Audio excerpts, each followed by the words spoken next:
Well, what's up, guys, and welcome to 2020 Primary with Mr. G. Good morning, good morning. Today is Wednesday, the 25th of March, and we are still in our first week of lockdown. I hope you guys are doing exceptionally well, being very kind to each other and keeping yourself safe and healthy. I'm really impressed with seeing the posts I've got on the blog so far. Really enjoy seeing all your colouring. I've enjoyed seeing your maths work. I can see that you're really engaging with the work that we're setting for you. So all of that, guys, superb. You're really making me happy. And you're making me really keen to keep on with this blog. But now it is time to show you another lesson. Now, it's going to be a quick one today. This is just to show you how to punctuate speech, or dialogue, you may hear it be called, in your writing.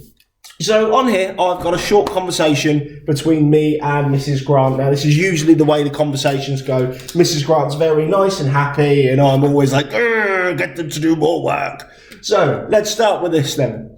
What a beautiful day, Mr. G said. I agree, replied Mrs. Grant. Should we give the children fun things to do?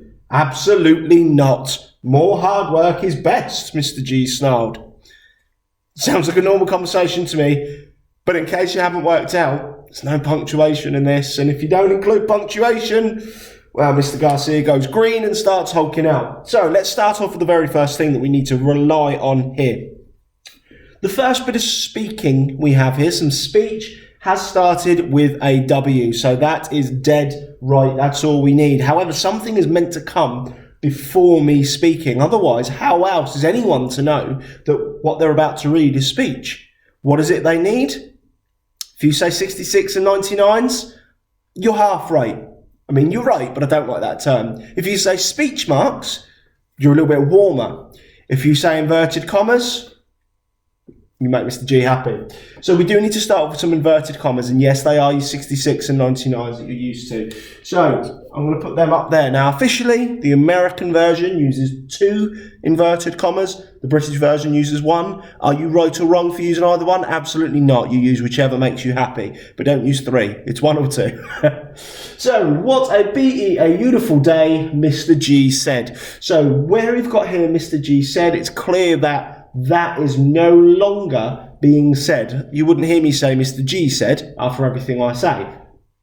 So I need to show that this is separated from the speech I have here. So at the very end of this part, which is the speech, I'm going to need to include another inverted comma. But I don't just stop there. I need to separate this speech with the noun and verb. And I need to do that by popping in something here. Now, more often than not, if you are going to have written a bit of speech and explain who said it afterwards, you just need to add in a comma here. So it's nice and simple. What a beautiful day, Mr. G said. Full stop, it's the end of the sentence. Now we've gone down to a new line here. Now this is already cheated for us. It's already given us a new line because we've actually got a new speaker. And that new speaker is going to be Mrs. Grant. I agree, replied Mrs. Grant. Should we give the children fun things to do? So here we can already tell we've got a new speaker. We've started a new line. You might hear us say new speaker, new line, because, well, it's just a nice little rhyme that helps us remember what we need to do. So this here is my new line, so I'm going to include a inverted comma there. However, there's something wrong with this I here. This I, for those of you who can't see this little dot over here, is it's a lowercase I. It needs to be a capital. Why does it need to be a capital? Well, for a couple of reasons.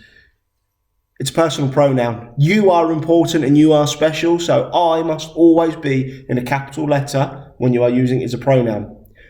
Also, it needs to be a capital letter, however, because it's at the very start of the speech. So what I'm going to do is I'm just going to edit that into a capital I. I agree, replied Mrs. Grant. Should we give the children fun things to do?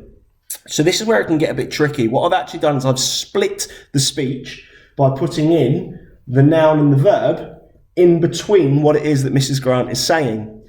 Do the same rules apply as they do up here? Absolutely. Speech rules don't change.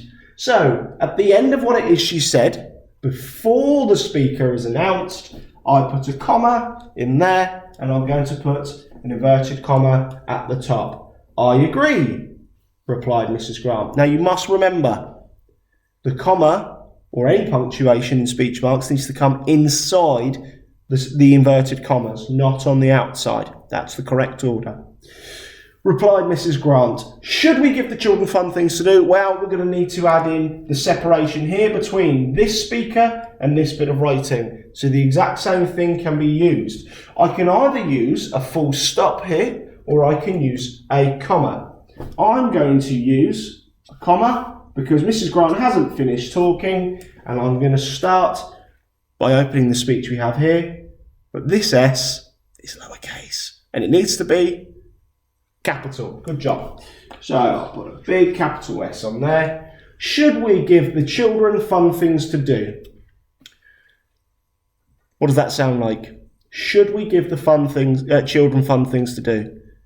It's a question. That's right. So you need to add a question mark onto the end of it. Now, a question mark, it's a bit like the top end of a 2, and then you just come down and you put a little dot there.